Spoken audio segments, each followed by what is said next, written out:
Okay, so this is if I end up posting this, which odds are not in my favor, this will be the first vlog that I've shared the first real vlog I've shared in like, I think a year.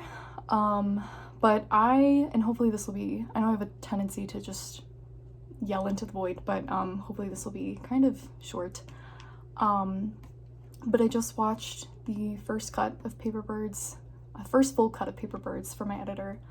And so I thought it would be, since I've been documenting this process, I thought it'd be interesting to share my thoughts on that, because I do have some thoughts. And also I want to start by saying that if anyone would like to see the film, I would actually really appreciate getting some feedback on it. I think because, okay, so I guess I don't want to start off with like my my grievances, I guess, because then that kind of overshadows how like beautiful and special this moment feels right now. But I will say, because it relates, is that I think it's hard being the director of this project, and also being the person who is the subject of this project, because just knowing so intimately my own experiences and the I don't know, the extent of everything. Like, there's so much that the past 5 years have entailed, and even just that fall that is not in the film, because there was no way to fit everything in. Like, if I really wanted to detail everything, I'd probably have to write a book, because it's just been a lot. And two, it's become so like interwoven into my life, into the fabric of my life, because I had trauma before I remembered the box trauma. Like, I had my share of trauma, but I didn't really recognize it as trauma until that happened, because I started looking into trauma and I started, familiarizing myself with, complex PTSD and the effects of that. So it really has, like, it set me on this path, and it's kind of hard to tell what is from getting PTSD 5 years ago and what's just, life now. But where was I going with that? So yeah, I wanted to share the film with anyone who wants to see it, like a first look. It's only 30 minutes long, and it goes pretty fast. But yeah, I would just love to hear people's feedback on that. As for how I'm feeling, I did cry a little bit. I got teared up, just because, I don't know, I guess it's probably obvious why I would get emotional just seeing it in its entirety, which I've seen it before, but getting it back from the editor felt really big. And there's still a few edits that have to be made, and I actually have to get those to him this week so we can, make those changes. But he did an amazing job. Like, it feels more cohesive now, and he played around more with like sound design, and it just is amazing what he did. So that was really cool, just like being like, oh, it feels like a real documentary, like this is insane. And so that was really cool. And I'm trying to think of what else I wanted to comment on.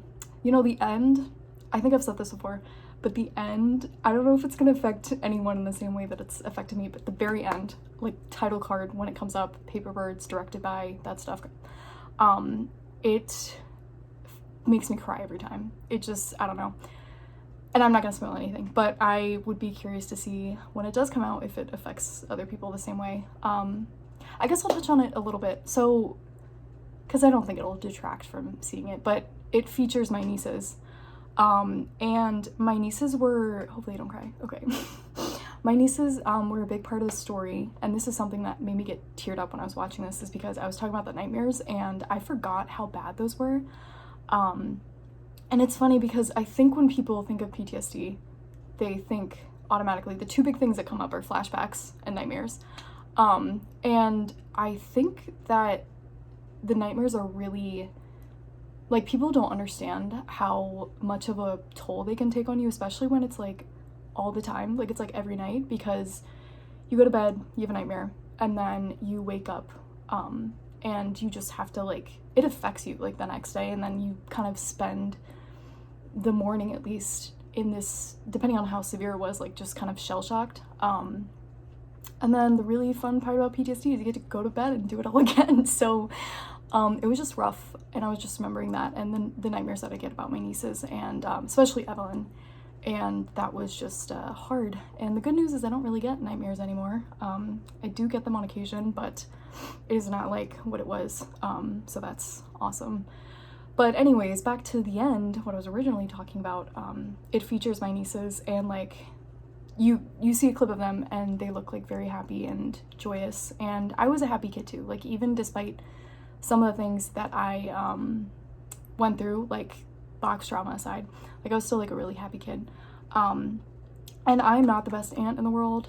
I know there's ways that I could be better, but it was beautiful seeing that clip and being like, because part of this is like wanting to make change and educate more about like just the relationship between trauma and memory and sexual assault. And so, and in my own life, like I really do try to be a good aunt and to like be a safe adult. And so creating a piece like this, like hopefully it will help make the world a safer place for them. And so that made me emotional.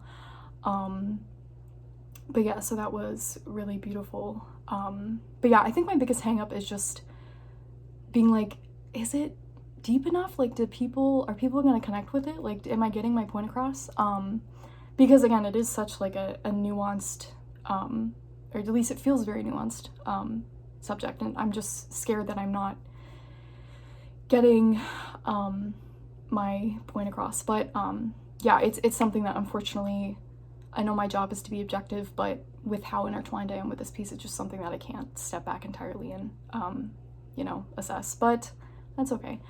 But yeah, I'm gonna watch it again after I'm done yapping on here, and send back the notes. And also, I am on a little bit of a time crunch because this Saturday I'm flying to London, which I finally have a good reason why my room is a mess.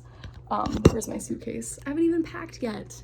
It's somewhere. I think it's actually outside of my door. But yeah, I am flying to London and I'm going to Europe.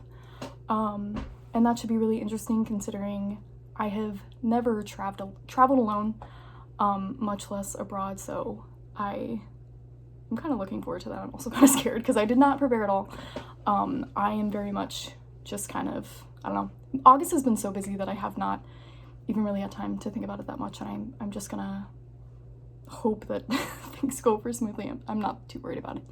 But yeah, and that is gonna be on Saturday, which is August 30th, and then Friday is August 29th, which is the night that I had my first flashback. So coming up on the 5-year anniversary, and usually I put a post out on the 29th, and I started to write one, but it's gonna be a little different. At least it feels a little different this year.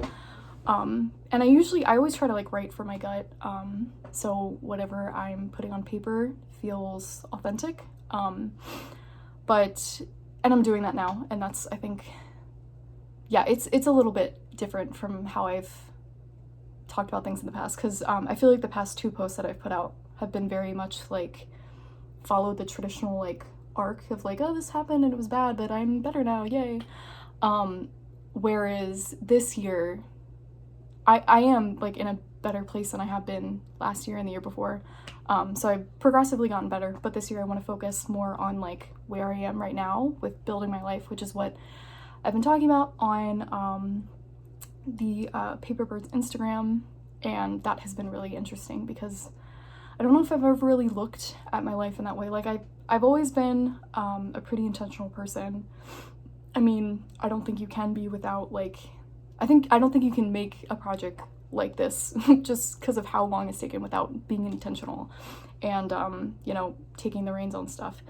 But I think that I've kind of, in some ways, avoided doing that with other parts of my life, like parts that aren't just professional.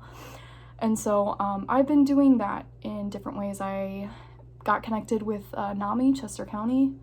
So that is, I'm excited for that. I just like want to build community in my life. What else did I do? I did something else, I can't remember now. I've been going for walks and I've been reading every day. And yeah, just like really trying to build my life out, because this is gonna sound mean, but I kind of want to, like, I live at home right now and I want to get away from home because spoiler alert, a lot of my trauma happened at home. So, and I'm not trying to like I love my family loves me, but it's just a complex situation, and I feel like I can bloom in ways that I haven't been able to by getting out of my house. And that is kind of like, I think, the heart of the message that I'm gonna put out this year if I get it done. Just like what building my life has looked like, and the beauty and like the grit of it all. Because that's the thing, it's like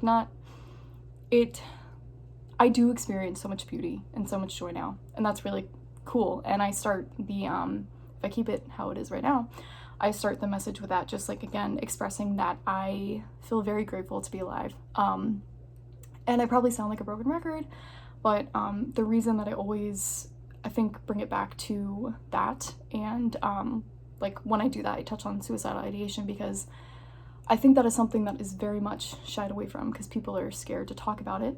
They don't know how to talk about it. And it's funny, I saw a post a couple weeks ago, and it said something along the lines of like how the whole like anti-suicide what word am I looking for, like campaign is basically just like, no, don't do it, don't kill yourself. And so like, and I just think that it's really important to expand that. And again, like I talked about with Stats, the book that I wrote, like inject levity into these conversations, not in a dismissive way, but like in a way that makes it more comfortable to talk about for people who have endured it and people who haven't endured it. So where was I going with that? Suicidation. Oh yeah, because it very much feels, I mean, by its nature, it's isolating and it's dark and shameful. A lot of people feel shame. I felt shame.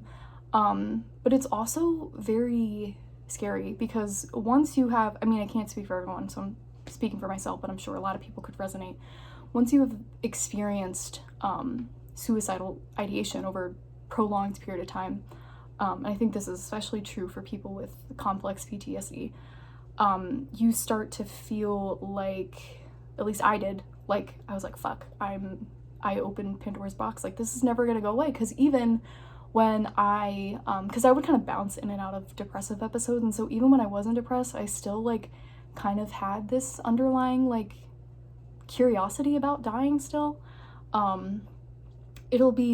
I'll illustrate this better in the post when I put into words, but I just want people to know that that actually does go away. And I don't mean that in a dismissive way either, because I've been able to look at it through like the framework of IFS, which stands for internal family systems, and I actually had like a suicidal part that's using the terminology of IFS, and so I don't view it as like something bad or harmful, which again I feel like goes against the narratives that we hear that like suicide is destructive. So being able to approach that part of myself with like love and curiosity and understanding, and realizing like, oh, in a really maladaptive way, you're looking out for me because you don't want me to experience pain and you're scared. I was able to like integrate that into myself, and I haven't struggled with suicidal ideation in well over a year now, which is amazing. That is always probably one of the things that I will be most proud of. In fact, even when I had like a really rough patch, like it didn't last long, but the few days after the election last year, I was like, fuck. And I remember feeling terrible and like wishing I had that coping mechanism of like wanting to die, but I didn't, because I don't know, just the amount of progress I've made. So yeah, it's very important for me to always start by being like, hey guys, this can like, you can heal from this, it can get better. Because now the way that I show up in my life, like I'm very happy, like I said, to be here.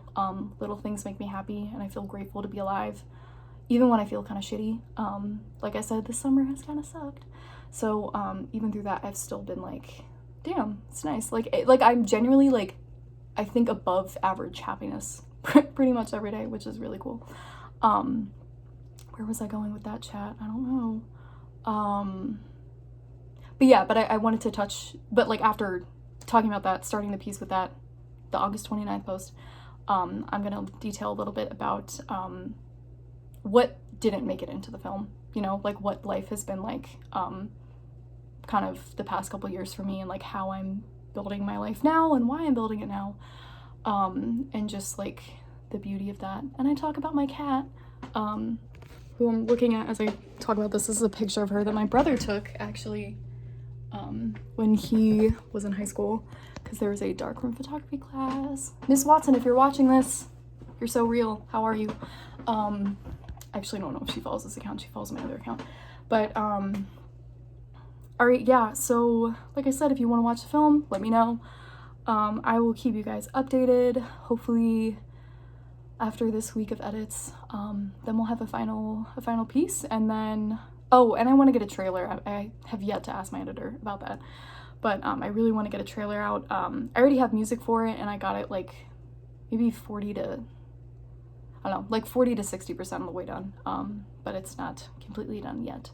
But I'm just gonna be like, hey, can I pay you to do this? Because I'm tired of working on this. So yeah, and I'll also share pictures from my trip, because I'm going to London, and then I'm going to Amsterdam, and then I'm going to Munich, and then I'm going to Venice, and then I'm going to somewhere in Switzerland, and then I'm going to Paris. I'm going to try and not get robbed, and then I'm going to London again, and then I'm coming home. So yeah, I'm very excited for that now that I have time to think about it, actually.